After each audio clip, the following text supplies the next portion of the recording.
Welcome to the Guntersville Grassroots Podcast. Today is June the 29th. Trey is kind of missing again. He was supposed to be here, and his girlfriend called and said, "Hey, I'm moving, and I need some help." So guess where Trey is? She's cuter than I am. So instead, I got Mr. Tom Ott sitting back with me again. Tom, you're now my official backup co-host. There you go. There you go. And yes, and she is much prettier than you. So. Yeah, right. Yeah, and we've seen pictures, and we're like, Trey, you outkicked your coverage, buddy. You better do whatever she says. So, and he normally agrees with that. So, I hear you. No, glad to be here. I appreciate you asking me. I hate that he couldn't make it. I reached out to him. It takes a few days to get a hold of Trey. He's one of them damn kids that just doesn't answer the phone. Text as guys said, it's got a one-way device there. In all seriousness, he had told me a few days ago. He said, "Man, I'm up here helping her move. You can call if you want," and I probably should have, but I just said, "Well, I'll work it out." So you don't have to just listen to me and Tom talk today. We're going to have I guess an interesting guest. A gentleman named Dawson Lenz. Dawson, who you may or may not know of, Dawson won the Big Bass Splash here a few weeks ago, which is really cool in itself. But why I'm really bringing him on is Dawson is a bit of a big glide bait, swim bait aficionado. Oh yeah, can't wait to talk. He's a friend of a friend. Brad Weiss. He was fishing with Brad Weiss, who I actually brought up when I was talking to Mikey Balls back on here on our last one. Him and Brad are friends as well, and he's like, Brad's a hammer. And Brad. I mean, Brad's a big stick. Yeah. Oh yeah. And so Dawson is one of his buddies, and is just a big bait, big glide bait guy, and that's interesting to me. So y'all get to hear me talk about it, or ask people that know more than me about it. When I heard that, the winning fish was caught on a glide bait, I was really intrigued. So, dude, it was like twice. It was like a 9 or 10 inch bait. Yeah, so that was the only bite he had that day. Now, or the only fish he caught. They had some pretty big ones follow it too that day, I think. But and I'm not even. Yeah, I don't care where he caught it. I don't care. I mean, I think they were in the mouth of a pocket in 8 foot of water. But the deal was he was doing something a little different. Sure. And I mean, I fished that thing for 3 days. You fished. Yes. This is a sad story. We caught 100 fish in 3 days and couldn't catch anything over 4 pounds. You come out there and goof off for 6 hours and catch a couple of 5-pounders. So, yeah. In the same spots. That was the crazy thing. It's just the way it works. I had a great weekend. The Sunday I could have done without because the old gale force winds kicked up about 9 o'clock that morning. That was an ugly day for sure. But man, the fish were biting. It was fun. I went on vacation after that, so I'm a week late doing this podcast. Technically my official 2 weeks, which I've done a terrible job of this year anyway, would have been last week, I think, and I was on a little vacation trip and some Camp War Eagle stuff for the daughter. Congratulations, by the way. I guess we'll see. I start looking at the bills, and you go, listen, I don't need to be podcasting. I need to be working. Been there, done that. So today, like I said, we've got Tom with us. Instead of having a young, funny guy, we've got me and Tom. We got the old guys in here today. The old slow guys, I guess. The old slow guys. Tom, have you hadn't been out in a couple of weeks either, had you? No, actually, I didn't. I wasn't able to get out this past weekend, but the weekend before we went out, we had a really. I think we fished a little tournament. Butler and I did. We caught 53 that day. Was that after the splash? Oh yeah, yes. You did. That's right. Yeah. That's right. That was the. I just went blank. I should have looked at that. It was a Ram, the section football. That's right, section football tournament, which it took 23. 23, I believe. Yeah. I think. Yeah. There was some nice weights brought in. We had just under 16, something like that. We just couldn't get the big bites, but man, it was a lot of fun. Stay in the grass. Yes. Yeah. You got Butler to stay in the grass. I know.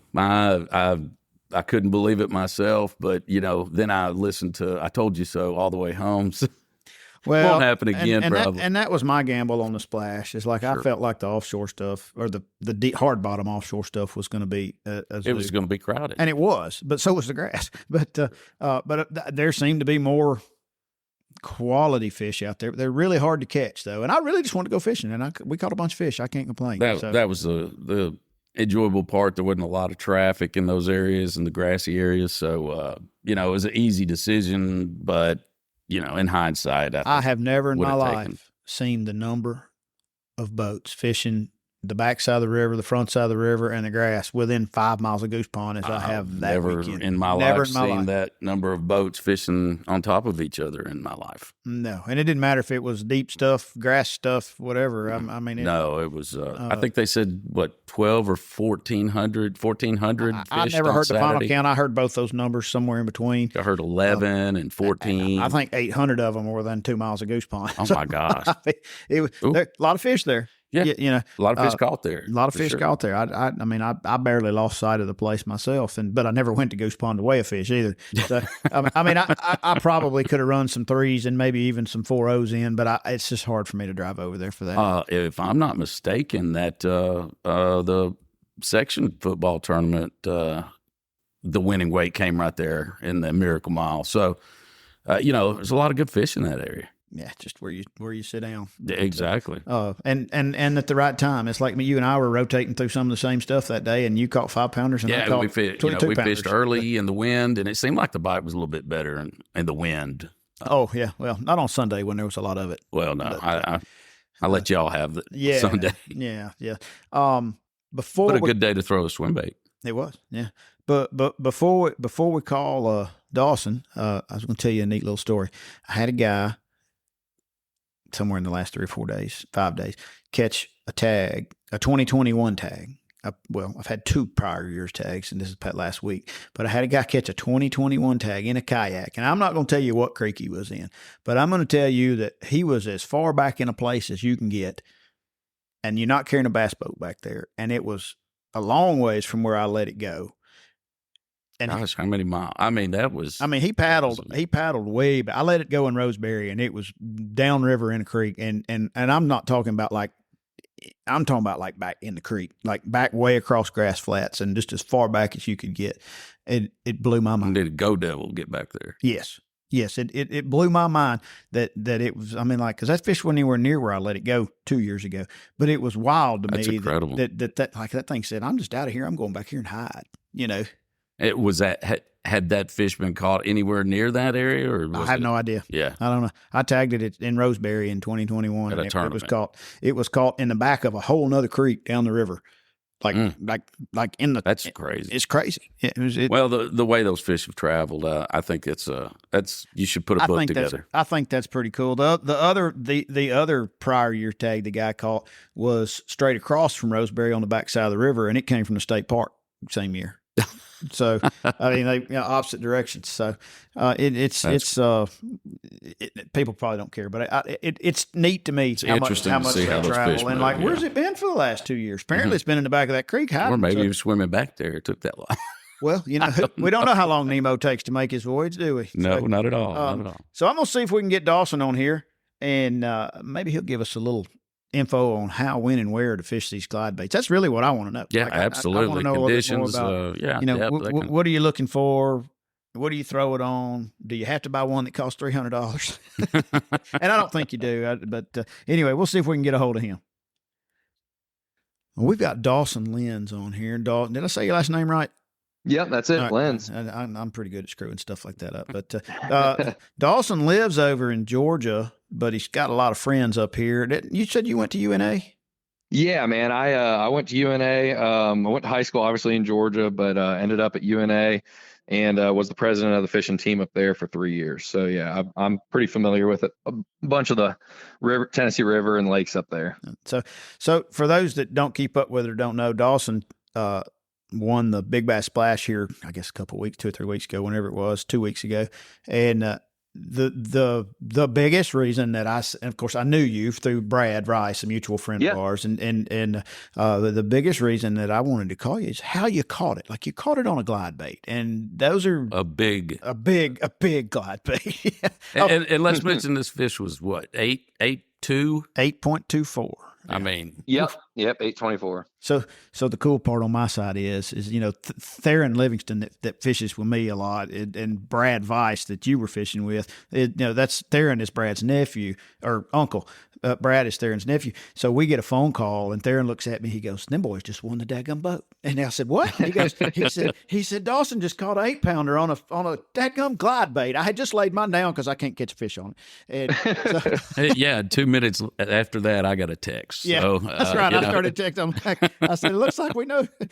And I felt like with the 8-pounder, and I'm like, "Man, that's going to be hard to beat." And it was the last day, and the wind was blowing. By 10 o'clock, it was the weather was deteriorating. Yeah, for sure. it got So tell us a little bit about how that went down. Man, so it was crazy. You touched on it, Brad. Brad and I have known each other since I went to UNA. Me and him have been really close friends. We won actually the first tournament we ever fished together. It was on Guntersville in college, a college tournament. So we've been fishing together for a while, and we fished the Splash last year when it was in March. And we had every plan on fishing it together this year. But I don't know. I'm sure you know, but he's obviously got a baby on the way. I've got a baby on the way. They're both due in August. And man, this is my busy time, my busy season at work. I do swimming pool work and stuff. So, oh, wow, man, just stuff got away from me. And I wasn't even going to fish the tournament. I told Brad, I said, man, just holler at our buddy Jake. Y'all just fish together. Like, I'm going to have to hold off this year. I've got, we had an ultrasound on the, with my wife and, the baby, and we had family coming in, and I was like, I'm not going to fish it. So last second, he called me and he's like, Jake's down here. He's like, can you just come on Sunday? And I was like, man, I don't know if I can swing that. I'm about 3 hours from Guntersville, where I'm at now. And he's like, dude, just come down on Sunday. He's like, just pay for the one day and we'll all fish 3 deep. And he's like, by the time you get here, me and Jake will probably be so tired, we'll probably just let you run the boat.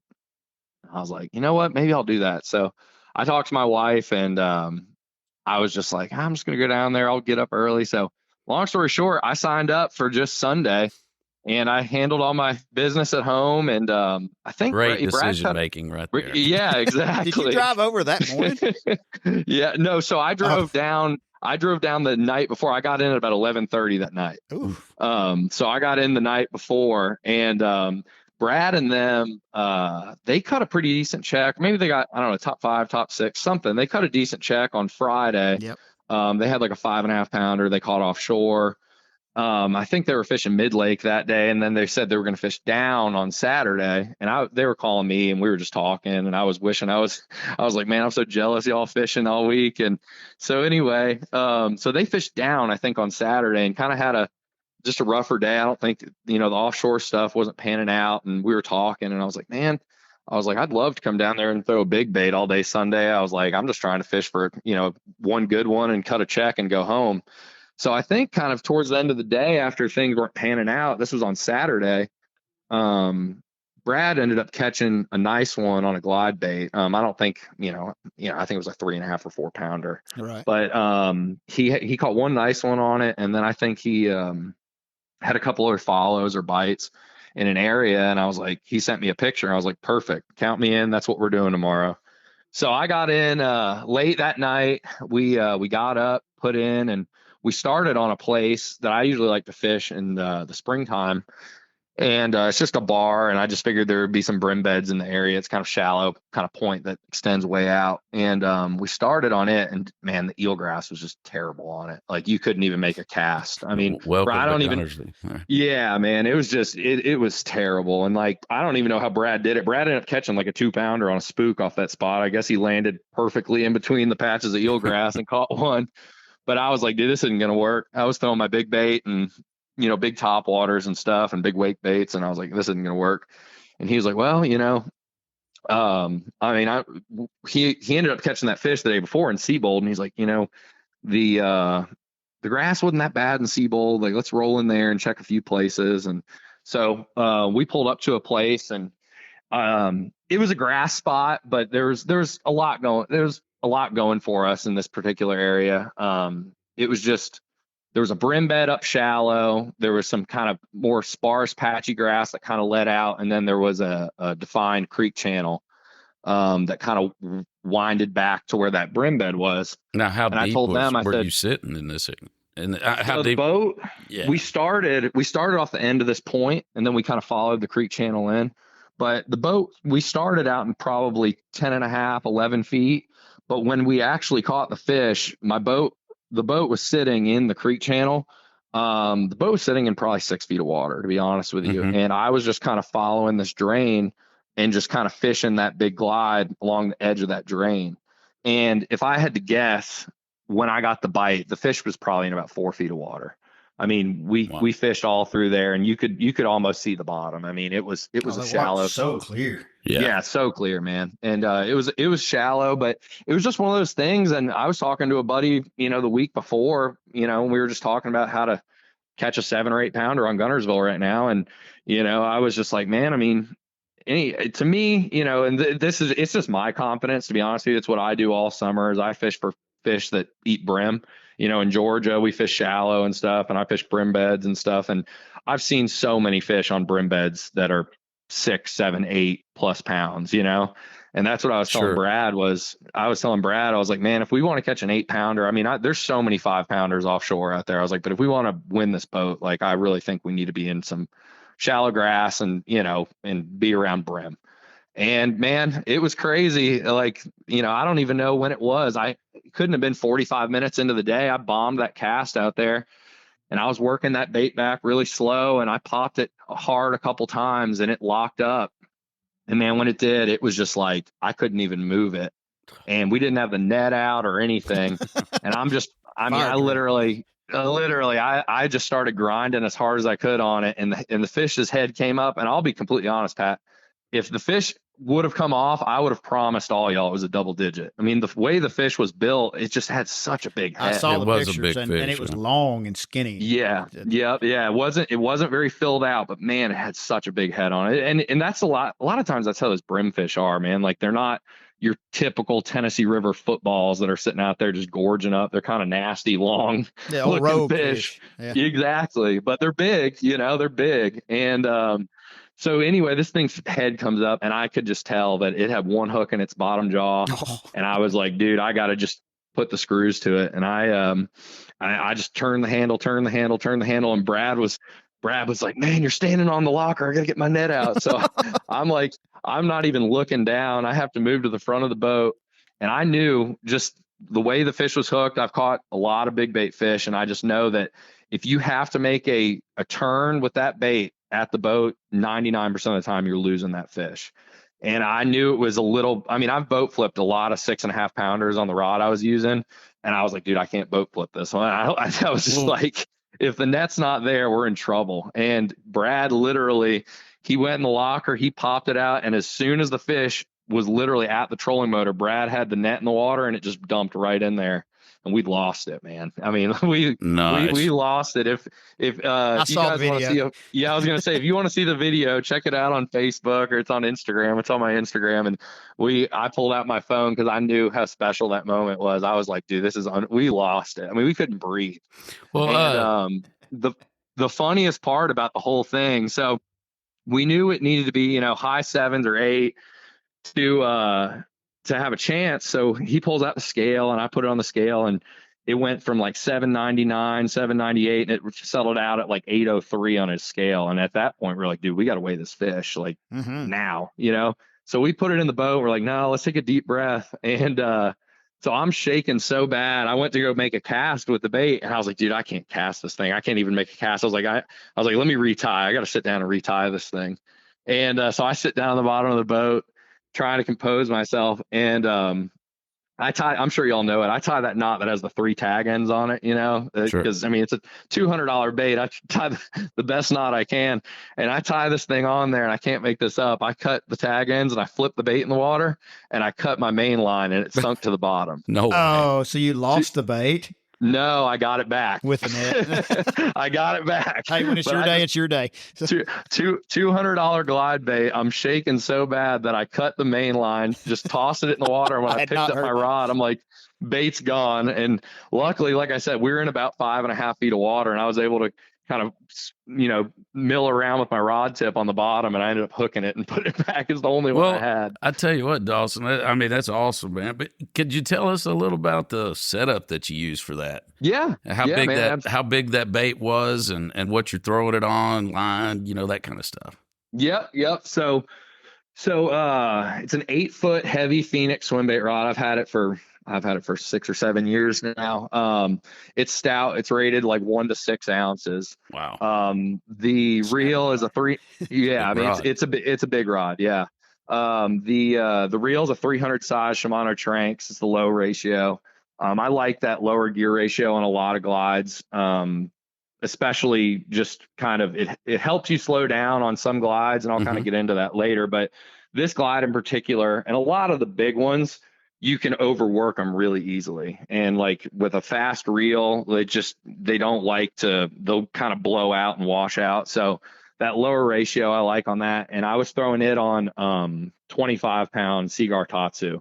And I'll be honest with you, that's the first fish I caught on that line. I'm a big 20-pound red label guy. I literally throw in Seagar red label since it came out, and it's my stuff. But man, I've had some, misfortune with breaking baits off on casts and stuff like that. And man, me and Brad talk about it daily. We're still trying to kind of figure out the best option on it, because those big baits, when you cast them, they tumble through the air, and just one day of fishing it, you'll get your line twisted really, really bad. And I honestly think that twisting that fluorocarbon, it weakens the line a lot. So I totally agree.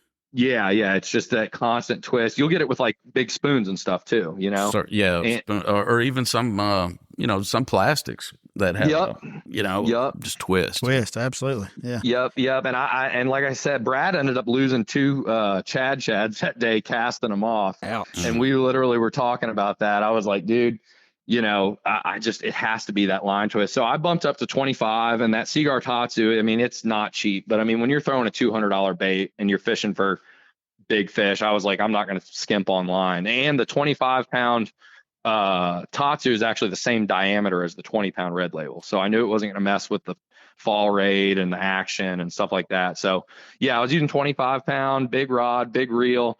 And the bait I caught it on was it's called a phony shad. It's just a big 8.5, it's almost 9 inches, a 9-inch gizzard shad profile glide bait. I mean, it literally, when we were fishing the grass, we were laughing about it all day after we weighed that fish, because man, we were watching these gizzards swim through the grass, and it was a carbon copy of those big gizzards in the grass. I mean, it's just that size, the profile, the color.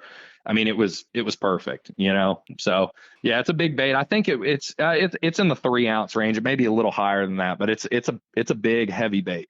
But you were working it relatively near the surface. You weren't letting it sink. It probably got down. I didn't visually see the bait when I've caught the fish, but it was probably down about 2.5, 3 feet. Okay. All right. So, yeah. And you mentioned the brim beds, and I know, when the bull shad first came out, I was a big fan, and I would look for those gizzard shad, those big, whenever I saw big gizzard shad jumping through the grass, I'd pick that thing up, and it seemed like it was magic.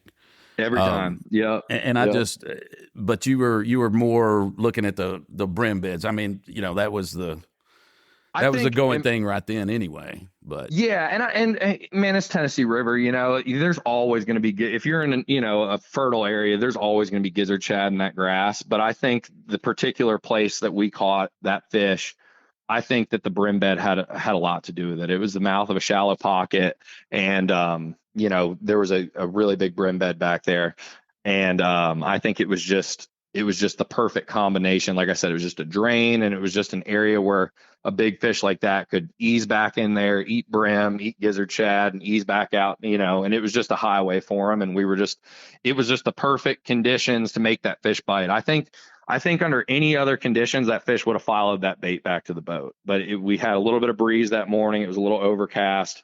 And I think, I just worked it over his head at the right time, and he ate it. You've mentioned that a couple of times. I mean, is that something you see a lot with those glide baits, or just followers? Oh, yeah, 100%. That just don't commit a lot. Yeah. And we can get into that. There are some tricks that I've learned, to help kind of reduce the amount of followers, but conditions are 99% of it. That's why, like in tournaments, especially, obviously a 5-fish tournament, I won't even pick the bait up unless the conditions are perfect for it. You need the wind, ideal conditions are sun and wind is what you want, because it's such a visual thing. You want them to be able to see the bait, but then the wind breaks up the profile of it, and then they can't get a good look at it. But yeah, it's 100%. You're going to see the biggest fish in the lake, and that's the thing it makes it such a good tool. And I've found that, especially in the summertime, because that's all I do in the summertime back here in Georgia, is I fish big baits. And I think you're appealing to a fish that will not bite other things. Like I've seen it firsthand multiple times where there's fish on brim beds. You could throw a wacky rig at it. You'd think you'd see, you see these fish sitting up in 2 feet of water, and the average guy would be like, oh dude, I could throw a wacky rig or a fluke or something up there, and he would smash it. They won't even look at it. They will not. And if you drop a 8, 9, 10-inch bait in front of them, a lot of times you don't even turn the handle and they've already gotten it. Wow. And I think my theory on that is, especially when the water gets hot, those true big ones, the 6.5, 7, 8 pounders, I don't think they eat very much. I think they may eat 1 brim a week. You know what I mean? Like, I don't think they're just tearing, like around here we have herring lakes, and like, I think the 2.5 to 5 pounders tear up the herring. I think the true big ones, they're not chasing herring. They're too fast. It's not a big enough meal. I think they sit up on brim beds and they sit up there and they eat a big crappie, or they eat a big, whatever, once a week. And I think that's what you're appealing to on those big fish, those true giants. And I think Tennessee River, it's the same way. It's like they eat 1 gizzard shad a week, and I think after that they just hang out. They're not spending a bunch of energy chasing bait. They're just eating a great big steak instead of a bunch of little pieces. That's it, man. And I'm telling you, I've seen it so many times where you see a fish sitting up in 2 feet of water, and you think, man, I could flip a drop shot up there and that fish would no doubt eat it, and they will not even acknowledge it. And you put something big up there, and it's like, man, it's automatic sometimes. I mean, like, it's not, I mean, nothing's automatic, but it's pretty special, it's pretty cool. The stuff you see. Is the glide bait your favorite bait to throw? Favorite big swim bait? To be honest with you, no. I like the glide bait. I throw a big wake bait. I actually make a swim bait in my garage that I throw more than anything. And it's actually a big wake bait. I like it the best. But it's same thing, very conditional, but it's the opposite of the glide bait. They kind of go hand in hand. The wake bait, you want 0 wind, you want not a ripple on the water, and that's when that bait shines. So like a bull wake. I have a bull wake. That's what I'm familiar with. Bull wake's a great bait. Yep, exactly. Like I said, I make one in my garage that I throw, and it's one of those things that, if you want to get into big bait fishing, the best thing I could say is start with a big wake bait, because it's a visual bait. You can see it the whole time. You know when it's working right, and you'd be surprised how many bites, especially the Tennessee River. I mean, guys that live up there, they don't know how lucky they've got it, man. You guys have so many 3 to 6 pound fish that will eat a big bait like that, and you will get results pretty quick on a big wake bait. So to me, I would, if you want to get started in it, I would start with the big wake, and then transfer once you get some confidence and hey man, these fish will eat an 8 or 9 inch bait, then transfer into the wake or the glide bait stuff. And the thing with the glide bait deal is I've got, all my buddies are into it now, and it's kind of gone crazy with guys buying these baits. And the thing is, man, the best thing you can do is just buy 1 or 2 baits. Don't go crazy, man. You can spend thousands of dollars on custom baits. And 10 or 15 years ago, there wasn't that many good options out there. I mean, I bought a Roman made. I remember when I was at UNA, I ended up buying a Roman made, and I caught some fish at Pickwick on it.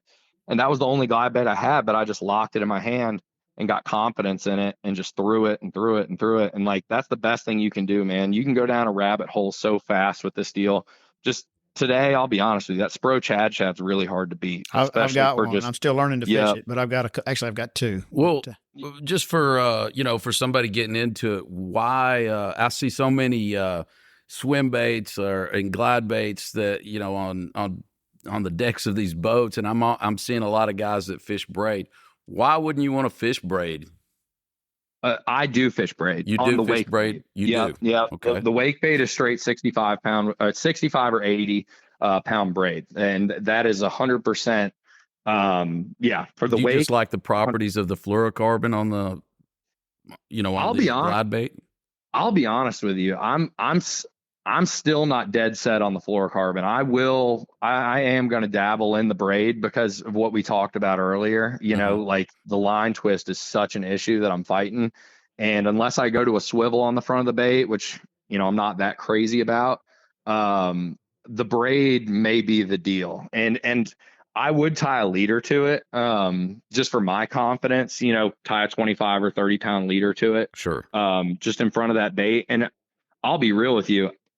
I don't think it's just like the Alabama rig. Remember when the Alabama rig came out? Everybody threw that thing on straight braid. Yeah, and I they still crushed do. it. They crushed it. Exactly. And here's the thing.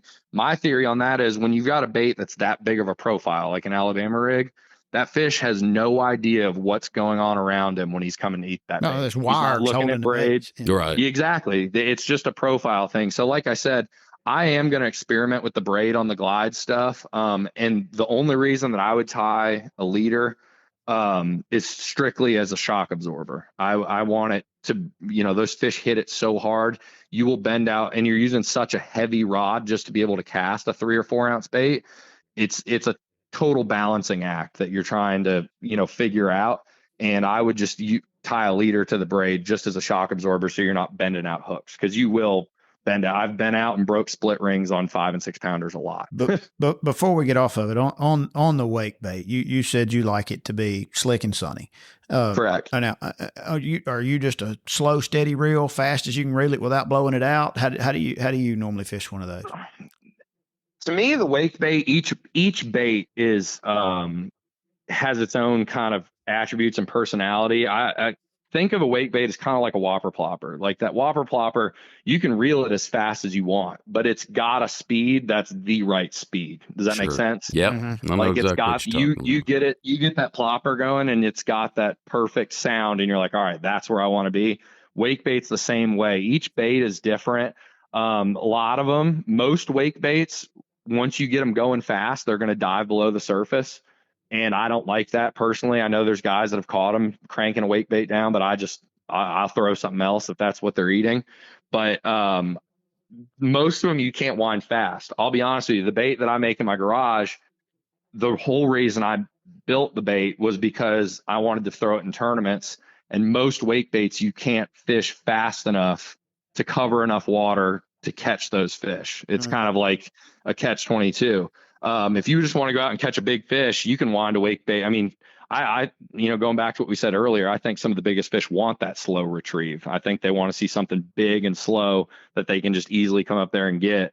But to answer your question, every bait is different, but I would just say a slow to moderate retrieve is best on that wake bait. You don't want it getting below the surface, but you want it to be kind of getting along to where you're not spending, 60 seconds on every cast, because a lot of them you can crank as slow as you want. You know what I mean? And I'm probably going wrong with that, but like the bull wake, a lot of times I fish it like a big -1. Yeah, Yep. you go to Yep. cranking that thing, Right. and it runs a foot or so under the surface. And I have caught fish doing that, but to keep it up and really just kind of tickling the surface, it's pretty slow, and that's hard on a 7-to-1 reel, which is probably what I have it on, or 6. I might have it on a 6. I probably need to put it on a 5 or something. But exactly, that's the one thing, like I said, that I'm not crazy about on a lot of wake baits, is that you just cannot cover water enough with them, and it just makes it hard in tournaments, especially when you're running 50, 60 specific brim beds in a day.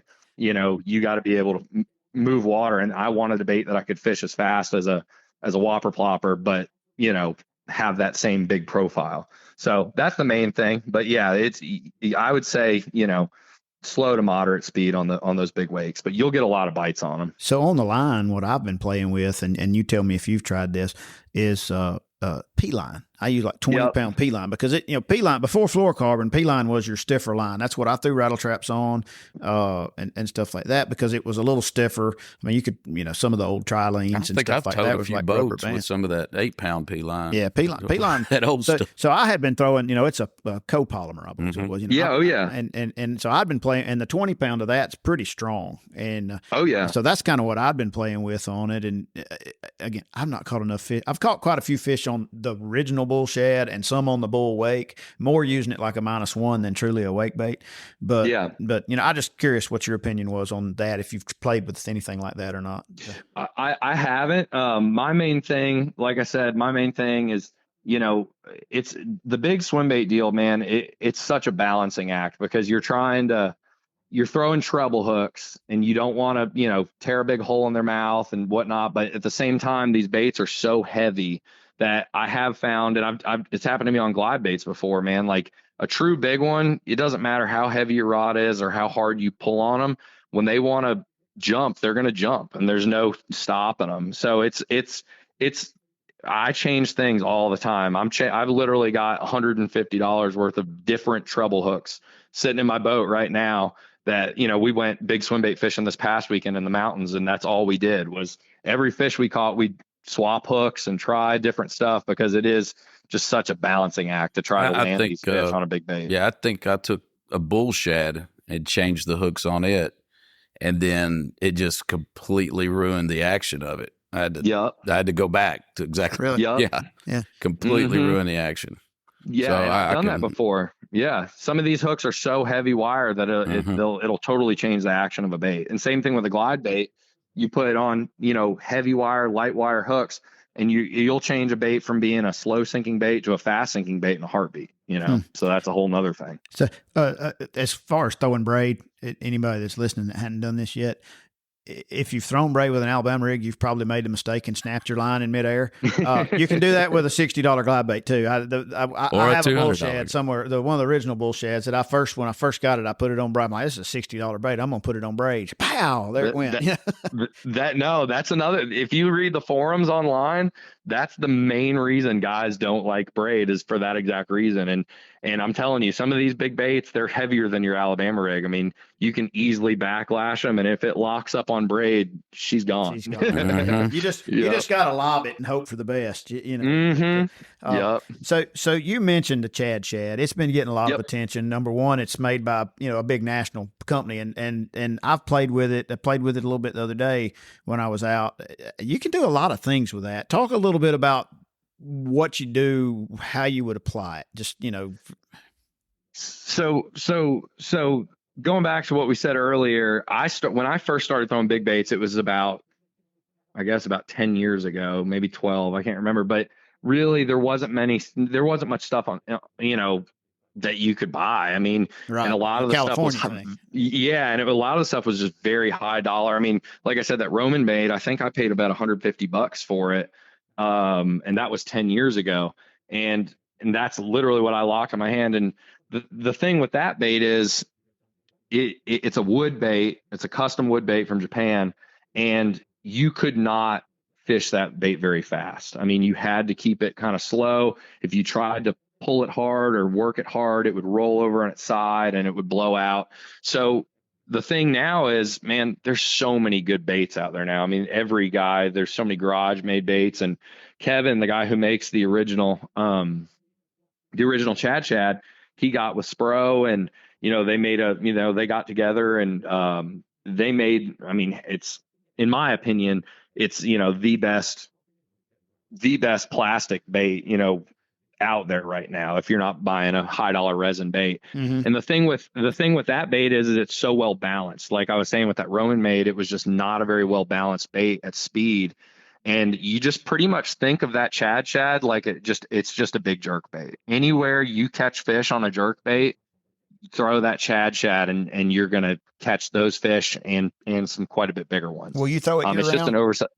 Oh yeah, 100%. I mean, I don't have a ton of experience throwing them in the dead of winter. I know guys do, and you have to be able to. I would think, it's just a lot of times you got to get those fish in that right water column, and I think a lot of times it's hard to in the dead of winter. But for the most part, yeah, you can throw them year round, 110%. Best time to throw a glide bait if you want to get confidence in it. The best months of the year to throw a glide bait, in my opinion, are October, November, and then March, April. Like those are the times if you want to get because the fish tend to be shallower. shallower, and in the fall, it's like October, November, they're just on bait. They're shallow and they're on feeding bait. up too. Yeah, they're feeding up. So Yep. So on the action of those things, you're talking about putting action in them. Almost all that's reel induced action, not rod tip, right? Like you coupled it to a jerk bait, but you're not over there jerking that 8-foot rod. Not at all. No. But there are some baits that I was talking to a buddy about it today on the phone. There are some baits that do not work well with the reel, and you have to, get some more action with the rod with it. But that shad in particular, no, that is a reel bait. The best way to fish that bait is to point your rod tip directly at that bait. Don't put any bow in your rod. Like, don't put your rod off to the side like you're throwing a spinner bait or something. Put your rod directly in line with that bait, and it's all half turns of the reel handle. And going back to ratio on that bait in particular, the faster the better, in my opinion. You can really walk it like a spook almost underwater. Exactly. That thing will really cut. Yeah. Oh yeah, exactly. It'll cut back and forth. And this is one thing, and I was talking to Brad about, he after we caught that 8-pounder, we ended up having close to a 20-pound day. I mean, we caught some really nice fish. That was the only fish I caught all day, but they threw shads, Jake and Brad did, and they caught a lot of 2.5 to 3.5 pounders that day. I mean, I guess I just need to not put it down. If I decide to go fish it, I just need to fish it. I think that's well, you got to pick it up and throw it. Yeah. That's that dude, I'm telling you, when it comes to that big bait stuff, the only thing, if you want to truly get confidence in it, lock your rod lockers. I mean, that's just that's the only way to do it. It's so easy. It's so easy after an hour. Shoot, you'll go 5 hours without a bite, and it's like, it's so easy to be like, man, I'm going to go drag a worm. I'm going to go, throw a jig or whatever. But you gotta leave everything else at home, because I'm telling you, you'll throw it for 5 hours, and on the 6th hour, you'll catch a 5-pounder. And it's like, it literally takes, I mean, Brad's eating up with it right now. He was texting me all morning about all these custom baits and all this stuff. And I think he's only caught a few fish on it, but it's like, dude, you get one bite on that bait, it's over with. You're ruined on it, But yeah, that's the main thing is on that shad. I like to, because it is so easy to overwork, I like to do kind of like some kind of methodical, kind of like chops with it. And then, a couple times throughout the retrieve, speed it up really fast. Like, you don't want to fish it fast all the way back to the boat, because you're just kind of pulling it away from them. But you want to fish it kind of slower, get the fish's attention, and then hit it really fast. And that's what I did with that 8-pounder, was I was fishing it really slow, and then I gave it 2 or 3 hard handle turns, and that's when she ate it. That's one of those tricks you're talking about to help cut down on the followers. Just make it look like it's running every now and then. And this is the biggest thing with it, and I see it all the time, is you will 100% get followers, and they will be right at the boat. The only thing you can do to make that fish bite is you have to take it away from him. I mean, literally, it's not what you think. You want to, every time I fish with guys and they throw it, and the first time they get a 4 or 5-pounder to follow behind it, they freeze. They're like, oh my gosh, look at that, Rick, look at that. I'm like, I see it. Pull it away from him. Right, because literally, if you freeze, he's gone. He's going to turn and take off. But I've seen a lot of times where you see the fish and you hit it hard 3 or 4 times, and he's going to crush it, even at the trolling motor. So just real quick jerks of the handle, just pow, pow, pow versus what, a second or 2 pause between it. Like you'll turn that handle, and then it kind of darts off to the side, and then you let it sit for a second, and then you do it again. And is that kind of your normal? 100%. And like I said, when a fish is hot, Pat, when I was, I went up to the mountains this past weekend with a buddy of mine, and that's all we did was we threw big baits on some places where the fish eat trout. And I was throwing a 9-inch glide bait, and I was going down the bank, and I was looking towards my next, cast, and I wasn't paying attention to the bait, and I was burning this 9-inch bait back to the boat, and it was on the surface, skipping on its side, and a 3 to 5, I don't know how big it was a 3 to 5 pound spotted bass. It knocked a 9-inch bait 3 feet in the air, and it was skipping on top of the water. I mean, that's the main thing. I mean, when they're hot, you can't take it away from them. They're gonna get it, So on Guntersville, particularly this time of year, the majority of the places you're going to go that's 4 foot, 5 foot, the grass is too thick. But now there's a lot of fish live out in that 9, 10, 11 foot. And we've got, that dang eelgrass goes out 10, 11, 12. Do you feel confident? Would you feel confident, particularly with the water being 5 foot clear like it is, going out there in that 9, 10, 11 foot stuff and letting your bait sink 3 or 4 feet down? I mean, they can see it. And would you feel confident in fishing like that and catching fish on Guntersville this time of year? 1,000,000%. 1,000,000%. But here's the thing with that bait, though. Every time you turn that reel handle, it's coming straight up. I mean, they rise every time you turn the handle of the bait, right? You can watch it with your eyes. You can watch it on live scope, especially if you're fishing them deeper. Mm-hmm. The best thing you can do, one, you can upsize your hooks or use heavier hooks. Like Owner makes a hook called an ST56. It's a 3X hook, and it's pretty heavy, and it'll weigh a bait down. And that's what I was throwing on that phony shad when I caught the big one. But the easiest thing you can do, you can buy suspend strips. A lot of guys do that. Just put, stick suspend strips on the bait around the hook hanger. My favorite thing, honestly, though, is lead wire. I just take lead wire. You can get it at, fly shops carry it. I bet Cabela's I think Cabela's does. Probably buy solder wire at Lowe's. Solder wire. Yeah. Yep. Solder wire works. Yeah. Just get some lead wire or solder wire, and I wrap it around the shank of the treble hooks. And man, it's super easy to, on the fly, swap up the sink rate. And, if you need to lighten up the back of the bait, or, lighten up the front of the bait or whatever, you just wrap it up there, put a bunch on that front hook, put a bunch on the back hook.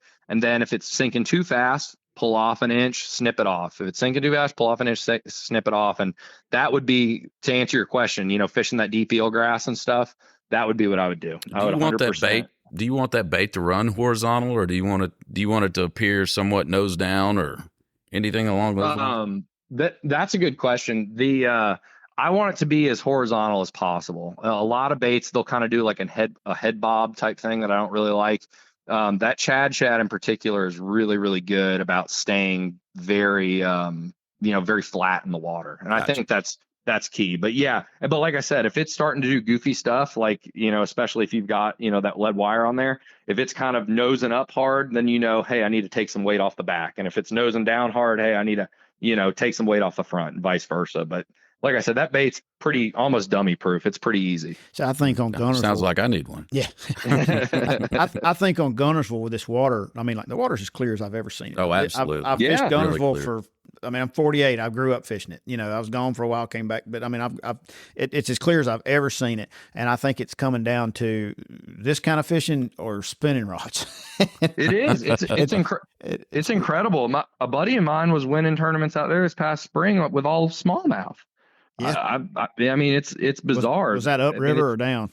I have no idea where he's catching them. I don't know where he's smallies and a bunch of big old spots too. We fished a tournament. 19 pounds of smallmouth were brought in. I think that was Zeke Gossett. Yeah, he had a huge bag of smallmouth. Yeah, and I think he did it a few weeks in a row. I mean, the lake's changing, man. And going back to it, what we were talking about, a place like Guntersville that gets as much pressure as it does, like you talked about it's going to either spinning rod stuff or big baits.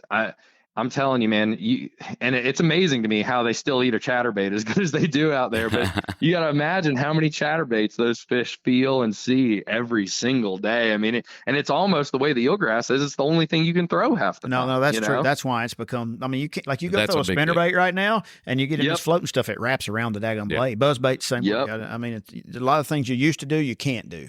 Yeah, it's amazing, man. But like I said, on pressured fisheries, the big baits. I mean, dude, I go around here. It's hilarious. Like I said, I told you earlier, I clean swimming pools. So I'm in and out of like these gated golf course communities and stuff. You playing with your baits in the pool? I keep, I should, honestly. I go to these golf course ponds that like, I know that these guys like, they see every plastic worm under the sun, and I throw a big wake or a big live bait in there. I'm always sending Brad Snapchats of, 4 and 5 pounders I'm catching on.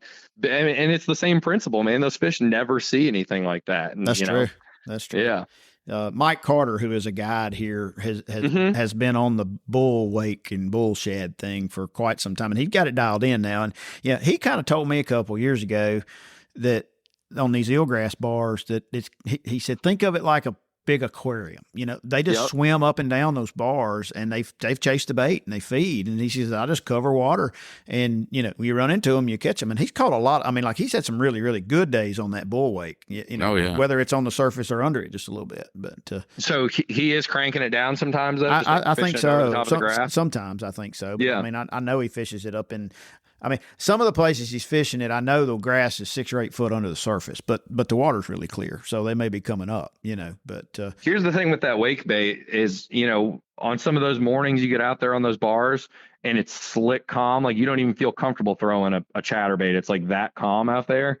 That's when that bait comes into play. I mean, it's you can't beat it. You know what I mean? Yeah. The real key here is, can you throw it that day? Well, that's the deal. That too. That's I want to ask you a question. We could talk forever, and I hate to run these things too long, but I heard a story, just bits and pieces. You lost a box of baits back last year or something, and then you found the box of baits. So tell us a little. I think that's cool. So I kind of want to hear the how that went down. It is a cool story. And I was even going to bring this up and I totally forgot. So like I said, I build my own baits. I've got it's actually like a binder. It's like a wrap that it kind of, you stick them all in these sleeves and it rolls up. And anyway, I keep all my baits in there. Well, I had done really good in a tournament last fall on some of the swim baits I make in my garage. And I left from that tournament and I was coming up to fish the BFL Super with Brad on Pickwick. I guess it was last September, maybe something like that. Anyway, it was last fall.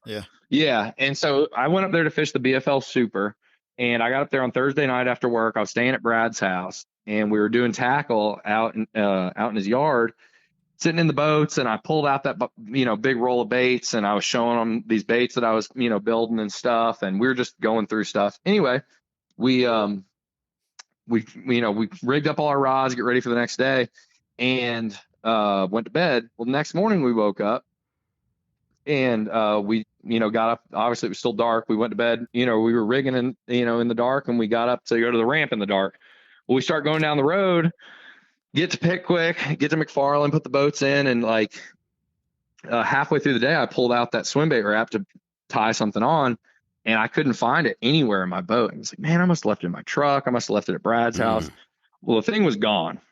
100% gone. I looked everywhere for it, man, and I was distraught. I mean, it literally had stuff that I built personally. It had stuff that hasn't been made in years. It had Japanese stuff that hasn't been made in years. I mean, I was like tore up. So I made a Facebook post about it, posted it on a few different swim bait pages and some North Alabama fishing pages. And I said, the only thing I can think of is, I was driving down the highway and I left it out on the back deck of my boat and it blew off going down the highway.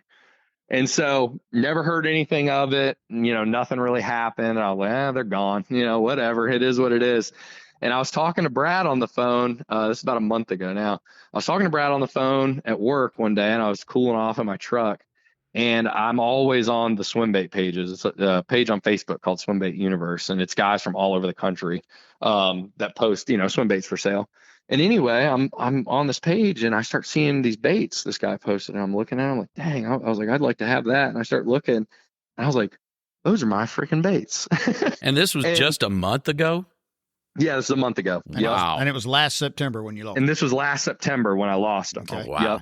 So this was a month ago, and I lost it. I said, Brad, I got to let you go, dude. I was like, somebody found my baits.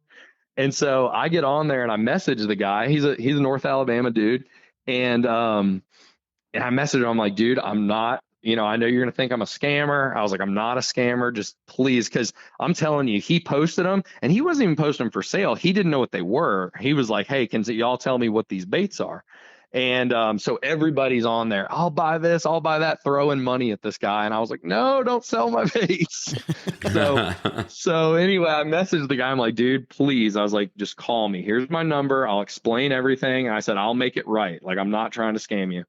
So he calls me, and he ended up, luckily, we had some mutual friends, and, I had some guys reach out to him. They're like, no, Dawson's a decent, he's a good guy. Like, these are his baits. He lost them. And luckily I still had the post I posted from last September. So I sent him the screenshot of the post. And luckily I had all these pictures saved in my phone of all these big baits hanging out of fish's mouths. And I always put like nail polish on them and stuff. So luckily they look different than what you buy in the store. You know what I mean? Yeah. So anyway, I talked to the guy. I said, just tell me where you got these baits, man. He goes, I bought them off Facebook Marketplace from a guy. And I was like, well, tell me who that is and whatever. I'd love to, talk to him, see where he got them. So I reached out to him. He bought them from a garage sale or a yard sale. Oh. So I'm not kidding you. The value in what was being sold at this yard sale was probably about $1,500 to $2,000 worth of baits. And I think he bought them at a yard sale for $40 or $50. Oh my gosh. And so he ended up getting them at a yard sale. He fished them all spring. This guy literally was like, yeah, I was throwing them all spring. And then he said in his post, he's like, yeah, I'm getting out of bass fishing. I catfish more. So he took all these baits, literally didn't even keep one of them. He took all of them. He put them that he bought at the yard sale, my baits. Then he put them on Facebook Marketplace. And then this guy bought them from him. I think for, I don't remember, a couple $100 or something. And then he posted it on this page, which I saw back in Georgia. And I was like, those are my baits. So long story short, I reached out to him. I said, dude, and he was super nice. I mean, huge shout out to the dude. I mean, he was so nice. He was like, man, I'll just send them back to you if you'll just give me the money I paid for them. I was like, nah, dude, like, I'm not going to do it like that. I was like, I'll double your money because like, I never thought I'd see these baits again. So I sent him some money. I made it worth his time and, he put them in the mail and sent them back to me. So that's crazy. Yeah. Great. Well, it's crazy, man. I can't believe it. Well, it's great that there's still people out there like you're that. living right. Something like that. Dude, I'm saying, man, I was like, I could not believe it. And everybody's asked me, they're like, tell me you caught that 8-pounder on one of those baits. And unfortunately it was not one of those. That would baits. have been It was another one, but that would have been even better. Yeah. Hey, one more question. You talking about having your bait stored in a wrap? I have found they're very difficult to store in plastic boxes. What are you? Is it something you bought in a store? Yeah. So you can buy. There's a few different ones. The one that I used originally, it's made by Plano. It's just a Plano bait wrap. It may honestly be for saltwater baits, but you can get them on Tackle Warehouse. And the reason why I do that is one, a lot of these baits have custom paint jobs and stuff and them rattling around in boxes. I don't really care about the paint getting messed up, but it's just one more thing. It's a couple $100 bait. They don't fit in them good either. So. Yeah, they don't sit in them good. And here's the main thing. When it comes to glide baits, the tail, a lot of them, the Chad's got the brush tail. A lot of them have soft tails. Buka's got some.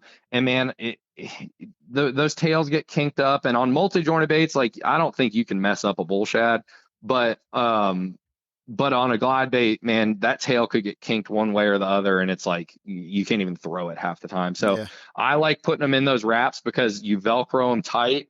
It holds them snug and then you roll them up and then you Velcro it again. So it's like, you just toss it in the, compartment in your boat and it keeps them safe and it keeps the tail straight. That's the best way to, store those baits. Good tip. That's good. That's good info there. So, So Dawson, I think we could sit here and talk about this for another hour, but I'm 100%, man. Totally. I'm over here taking notes and we're letting the young guys teach the old guys a little bit, which Brad's been beating mine and Theron's butt for a while. Brad's a hammer. So he is, dude. He is. I'm telling you. You're gonna have to come back and we'll have some subjects for you to. Yeah, you're right. We'll refine this a little bit more on the next version. Absolutely, man. I'm happy to come on. I'm glad you have me, man. Like I said, I can go on forever about it. It's like, I love fishing, but like this type of fishing, we could talk for hours. I sent Brad a text a week or so, some time ago, and I said, hey man, you think Dawson would come? He goes, absolutely. And he goes, man, he's perfect for it. He's eat up with it. He loves he said he loves these baits. So and after just a brief conversation, I 100% agree. So, so man, first off, congratulations on winning the Splash. And thanks, man. Most importantly, congratulations on that baby that's coming, boy or girl. Yeah. Yep. We don't know. You don't know? We're waiting to find out. Yeah. We picked a boy name and a girl name. We're going old school with it. So there you go. I like that. Yeah. But we'll see. That's pretty neat. So due in August, huh? Yep, August, middle of August. It's honestly a race. Me and Brad, I think our due dates are like 4 days apart, so we'll see who gets there first. And everyone thinks that's planned. I promise you, it wasn't. It's just was one of Something those in the things, water. like it must be. Yeah, Moon exactly. phase. So Yep, moon phase.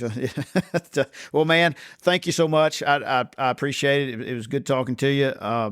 We'll be in touch, and I'll let you know when I get this put together. And man, I really appreciate the info. That's some good stuff. Yeah, thanks again. Man, I hope we didn't run too long. I really appreciate y'all. it's Y'all great. take it easy. All right, thank you. Have a good one. All right, buddy. See ya. Wow. Yeah, that's good info, man. Absolutely. A lot of good info. He's very out there. passionate about that too. You can tell. You can tell. And you can tell he spent a lot of time out there, refining his art. So I've had a lot of people on here and talk about things before, and and he's just a dude like us. But like that was great conversation. He was very, very open to talking about it. That's pretty good stuff. Tom, it's the end of June. That's kind of my wrap up date for this podcast. I can't say thank you enough to the people that listen, that take. I mean, everywhere you go, people are vying for people's time. Everywhere you turn on everything you got, and people may not listen long enough to hear this, but everywhere you go, you got somebody looking for your attention. And for the group of people that have messaged me, Trey, etc., that are interested in listening to a couple of rednecks talk about fishing, I'm kind of shocked by it. It's like at the end of the year last year, and I'm like, well, we may be back. I don't know. We'll see. It's got a big reach. And then I start getting messages from people, and I'm like, wow, man, it's kind of humbling because I'm just a dude. I mean, I've been fishing this lake a long time, and it's kind of left me behind. It's changed a lot, which is why I brought in the young guns. But I like to fish. Had the little reach with the Bass and Big G website. Who knew? So as far as I know, we'll be back. You might throw a bonus episode in here or there if I can get Trey in. He's got something to talk about. It's almost he's always got something to talk about. Well, that's true. It's almost time for me to start. I feel I got to get a kid moved to college here in about a month, and then my gears change towards critters. But you'll still be fishing. You fish. Yeah. If you can stay out of the back surgeries and things like that, right. Surgeries. So. Tournament-wise, it's almost July. Not a lot going on. But, not much at all. But you got your weekend. You got your Wildcats. The Honeycomb runs for a while. You got your Tuesday nighters. Sunday afternoon at Browns Creek. The first Wednesday of each month, the guy that runs the Sunday nighter out of Browns has a Wednesday tournament. And then got somebody else that just started up one. I don't remember all the dates, but coming up this weekend, July 2nd, he's going to call it the Mink Creek Open. It's out of Mink Creek. It's a guy that was doing the Money Mondays back some time ago. But it's $150 a boat, 100% payback, 3 fish at least for this one, thankfully, because it's gotten hot. But that is going on. There's more information about that on the Bass and Big G website. Tom, thanks for coming. Hey, anytime, Pat. I really appreciate it. Thanks for including me. Glad to have a backup to my backup, and I needed to learn something about those. Yeah, that's what I told you when we started this, and I'm like, if nobody else wants to hear it, I do. So we're gonna have it recorded so we can go back and listen to it. So, thanks again. Thanks to everybody that listens. Tell your friends, share. It helps us. Until then, enjoy the floating grass because there is a bunch of it out there, and it's not going to get any better for a while. So y'all have a great one, and we'll see you soon.